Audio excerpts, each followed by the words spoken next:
Assalamualaikum warahmatullahi wabarakatuh. Salam Pramuka. Bertemu lagi sama kita Dewan Ambalan. Kali ini kita bakal membahas mengenai kompas dan tanda jejak. Pengertian kompas. Kompas adalah alat navigasi untuk menetapkan arah mata angin. Prinsip kerjanya berupa panah menunjuk magnetis yang memberikan rujukan arah tertentu yang menyelaraskan dengan medan magnet bumi secara akurat. Fungsi utama kompas adalah untuk menentukan atau mengetahui arah dari besaran derajat suatu arah. Juga untuk mengetahui suatu lokasi medan berdasarkan peta. Sejarah singkat, kompas magnetik pertama kali ditemukan sebagai perlengkapan untuk ramalan pada awal dinasti Han Tiongkok sejak sekitar 206 sebelum Masehi dan kemudian diadopsi untuk navigasi oleh dinasti Song selama abad ke-11. Penggunaan pertama kompas tercatat di Eropa Barat dan Persia yang terjadi sekitar awal tahun 1270.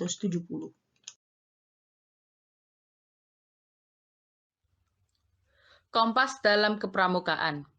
Bagi anggota gerakan pramuka, pengenalan dan penguasaan terhadap kompas menjadi penting dalam berbagai kegiatan lapangan. Karena itu, materi tentang kompas tertera sebagai syarat kecakapan SKU Pramuka. SKU Penggalang Ramu, syarat ke-24 yang berbunyi, dapat menjelaskan kompas, menaksir tinggi dan lebar. Dapat menyebut 16 arah mata angin dan besaran derajatnya dengan kompas. Tahu dan dapat menyebut jenis-jenis kompas. Dapat menjelaskan alasan jarum magnet kompas selalu ke arah utara. Dapat menunjukkan arah mata angin tanpa menggunakan kompas. SKU Penggalang Rakit, syarat ke-24 yang berbunyi, dapat menggunakan kompas dan membuat peta pita, menaksir kecepatan arus dan kedalaman. Dapat menunjukkan 16 arah mata angin dengan menggunakan kompas. Dapat membuat peta pita dengan bantuan kompas. SKU Penegak Bantara, syarat ke-13 yang berbunyi, dapat menggunakan jam, kompas, tanda jejak, dan tanda-tanda alam lainnya dalam pengembaraan. Menjelaskan bagian-bagian dari kompas, azimut dan back azimut, resection, dan intersection. Selanjutnya adalah jenis-jenis kompas. Kompas dibagi menjadi dua, yakni kompas digital dan kompas analog. Kompas digital adalah kompas yang bekerja secara digital. Jenis ini biasanya disertakan sebagai sistem navigasi dalam dunia robotika maupun gadget-gadget elektronik. Yang kedua adalah kompas analog. Kompas analog adalah kompas yang umumnya digunakan dalam kehidupan sehari-hari, termasuk oleh para anggota pramuka. Penggunaan kompas analog secara manual, yaitu dengan menyelaraskan jarum kompas yang terdapat di dalamnya. Jenis kompas analog. 1. Kompas lensa. Kompas lensa dilengkapi lensa bikonkave untuk mempermudah pembacaan. Kelebihannya berbentuk sederhana, ringan, dan harganya lebih murah. Untuk kekurangan, validitas pengukuran besarnya sudut kompas ini kurang akurat. 2. Kompas bidik. Kompas bidik berfungsi untuk membidik besar derajat pada sebuah medan atau bentang alam untuk diproyeksikan dalam sebuah peta. Sering digunakan dalam kegiatan alam termasuk kepramukaan. 3. Kompas orienteering. Kompas yang digunakan dalam orientasi penghitungan dan pembacaan peta secara langsung. Kompas ini umumnya memiliki badan atau wadah transparan yang memudahkan pembacaan terhadap peta yang ditaruh di bawahnya.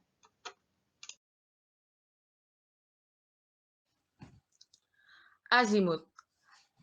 Azimut diartikan sebagai sudut horizontal dan diukur searah jarum jam dari arah utara. Saat azimut antara dua titik poin di peta ditentukan, maka dua titik tersebut akan terhubung oleh garis lurus. Kemudian, busur digunakan untuk mengukur sudut antara arah utara dengan garis yang ditarik. Sudut yang diukur inilah yang dinamakan azimut. Sudut azimut ini biasa dinyatakan dalam satuan derajat. Contohnya sebagai berikut. Tujuan utama dari metode sudut azimut adalah untuk menentukan arah dari satu titik ke titik lain. Jadi, azimut hanya bisa dicari jika ada dua lokasi di peta yang ditentukan. Selanjutnya adalah bagian-bagian dari kompas. Di sini kita menggunakan kompas bidik. Yang pertama adalah dial. Dial sebagai tempat melihat angka hasil bidikan yang terletak pada permukaan tempat angka dan huruf. Pada dial terdapat satuan derajat mulai dari 0 hingga 360 derajat. Pada dial pula juga terdapat huruf seperti N untuk North, E untuk East, W untuk West, dan S untuk South. Yang kedua adalah tutup dial dengan dua garis bersudut 45 derajat. Yang ketiga, visir, yakni lubang dengan kawat halus pembidik sasaran. Yang keempat adalah kaca pembesar, yakni untuk melihat derajat kompas. Yang kelima, jarum petunjuk, untuk selalu menunjukkan utara magnet. Dan yang keenam adalah alat penggantung. Alat penggantung berfungsi sebagai tempat ibu jari untuk menopang kompas saat membidik. Back azimut atau back reading. Back azimut adalah besar sudut kebalikan dari azimut. Hasil bidikan kompas dapat dikonversi ke dalam back azimut dengan beberapa syarat, yaitu bila hasil bidik lebih dari 180 derajat, maka dikurangi 180 derajat. Bila hasil bidik kurang dari 180 derajat, maka ditambah 180 derajat. Dan bila hasil bidik adalah 180 derajat, maka titik bidiknya adalah 180 derajat. Terdapat 16 arah mata angin. Berikut merupakan penjabaran dari ke-16 mata angin tersebut. Kakak-kakak bisa menjeda video terlebih dahulu untuk membaca penjelasannya.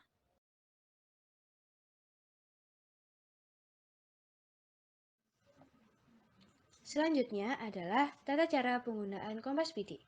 Terdapat 5 step yang kita jalankan. Yang pertama adalah letakkan kompas di atas permukaan yang datar. Setelah jarum kompas tidak bergerak, maka jarum tersebut menunjukkan arah utara magnet.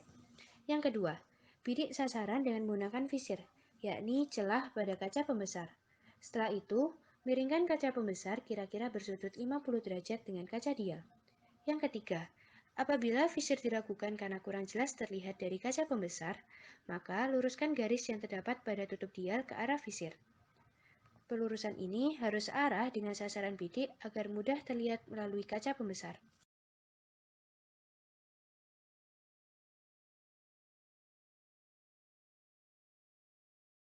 Tahapan keempat, apabila sasaran bidik 30 derajat, maka bidiklah ke arah 30 derajat.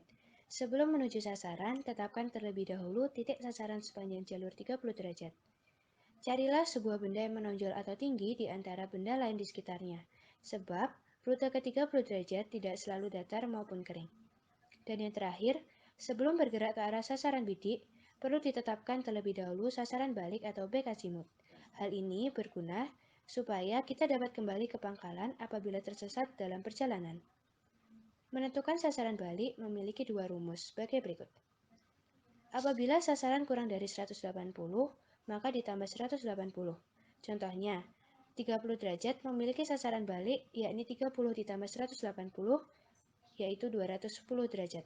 Dan apabila sasarannya lebih dari 180 derajat, maka dikurangi dari 180.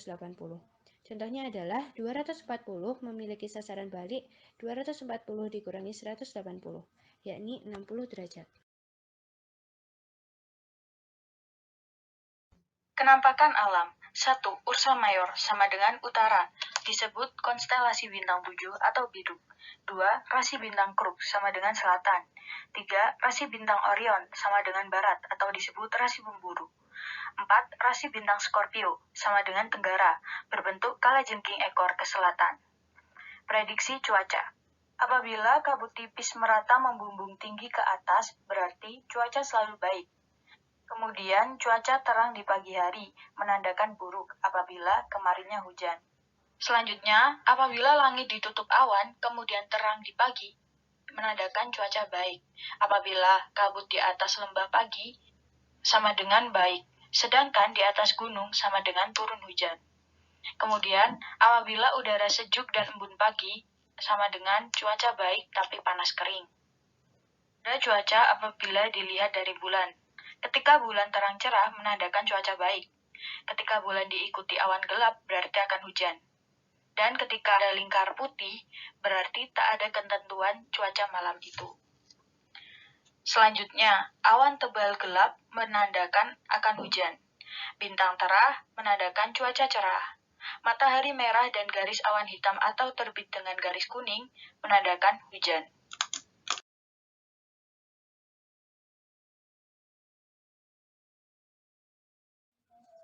Tanda jejak.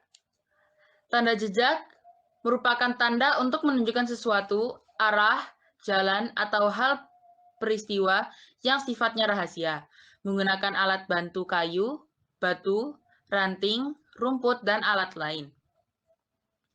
Tanda medan. Tanda medan adalah simbol-simbol atau gambar yang melambangkan suatu kondisi atau situasi medan dalam sebuah peta. Tanda cuaca buruk. Tanda cuaca buruk contohnya seperti kucing membelakangi api dan mengusap kepala dengan kaki depan yang dibasahi, anjing menggali tanah, bunga semerbak, dan burung laut terbang ke darat. Demikian materi hari ini. Terima kasih kakak-kakak. Semoga bermanfaat dan tetap jaga kesehatan. Jangan lupa laksanakan 3M. Wassalamualaikum warahmatullahi wabarakatuh.